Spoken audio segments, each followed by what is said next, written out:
بره. نون قندیه.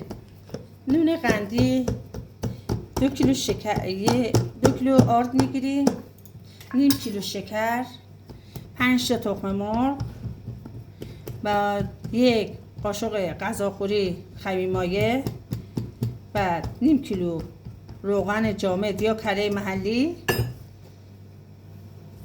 بعد اینو قشنگ به هم مخلوط میکنیم. مخلوط که کردیم اینو خمیر میگیریم، قشنگ ورزش میدیم، آماده میکنیم، میذاریم کنار. بعد که این استراحت کرد دوباره اینو چیکار میکنیم؟ دوباره اینو گرد میکنیم، میذاریم استراحت کنه، باز دوباره اینو میگیریم بازش میکنیم، برش میدیم. حالا به دلخواه، برش به دلخواه هستش، برش میدیم. حالا لوزی درست میکنیم یا چهارخونه درست میکنیم، همین برش میدیم و اینو آماده میکنیم. بعد اینو آماده که کردیم میذاریم استراحت که کرد دوباره اینو چیکار میکنیم؟ داغ بشه. تنور هم روشن میکنه که گرم بشه. داغ بشه. داغ که شد، اینو آماده که شد، خمیر که اومد آماده شد، روش یه رمان میزنیم. رمانمون که 2 تا تخم مرغ هستش، 2 تا تخم مرغ با زردچوبه یا زعفرون، بعد با گلاب مخلوط میکنیم. بعد سر این نونقندی ها میریم. بعد دوباره نونقندی ها رو میذاریم تو تنور، ببین اندازه 10 دقیقه تو تنور هستش. تنور داغ باشه زود میپزه. بعد آماده میشه، ما میگیریم نوش جان میکنیم. پختش حالا آماده میشه و میخوریش همراه با چایی. با چایی، آره با چایی یا شیر، هرچه خودت به سلیقه خودت دوست داری میخوری، نوش جان میخوری. این از قدیم تا حالا هستش که مادرای ما برای ما نونقندی درست میکردن. پس میگن نونقندی به خاطر شیرین بودنشه. آره شیرین بودنشه.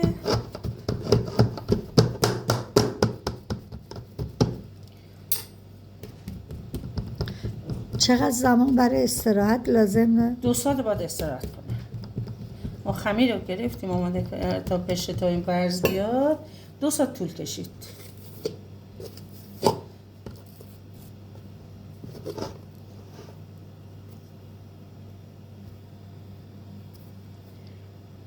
این سینیان نمیشه که رو تخته باید باشه، برش بخوره یا چی که نازک نشه.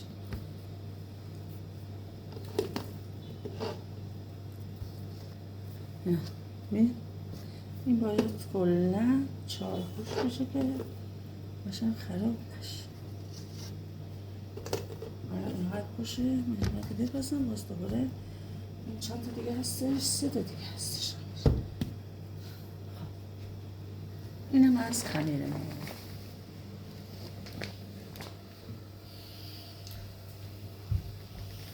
من میخوام بشینم. با تو کار ندارم.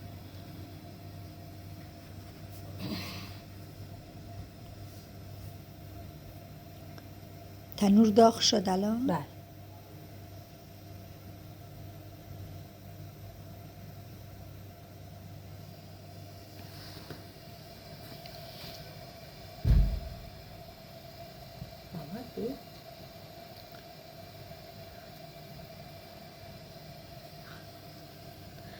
تنور گازی. اینم که تخم مرغ و با زعفرون که برای روی نونقندی ها میخوای بمالی. بله.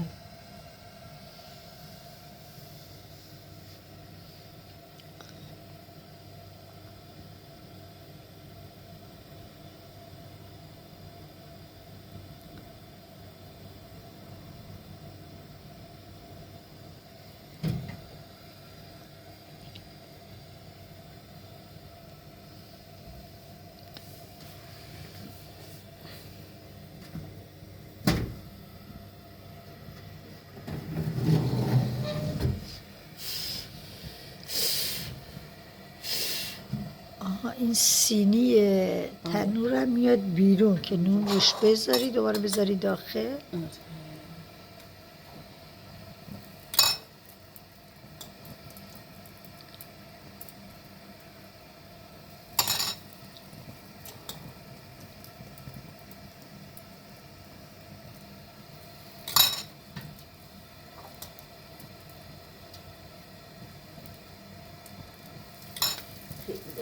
حالا شعله رو کم میکنم.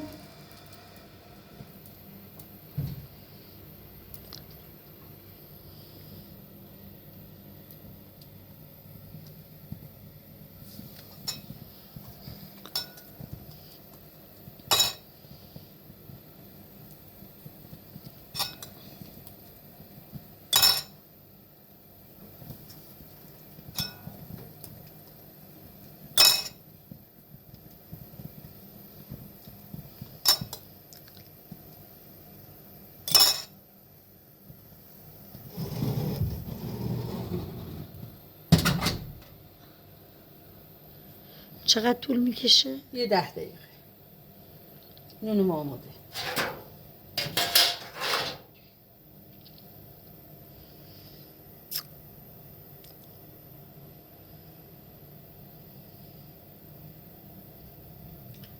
خب کشید جان.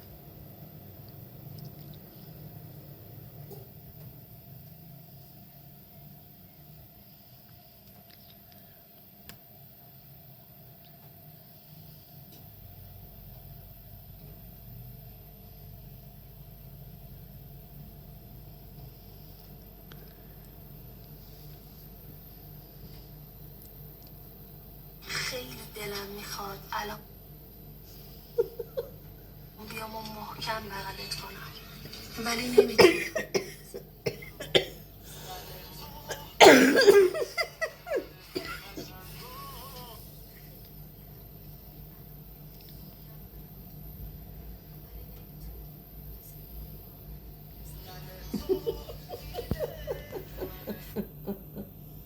دیوانه.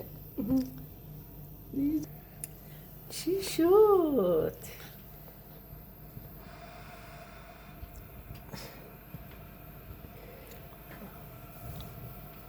بالام شعله داره آره. روشن میشه. آره.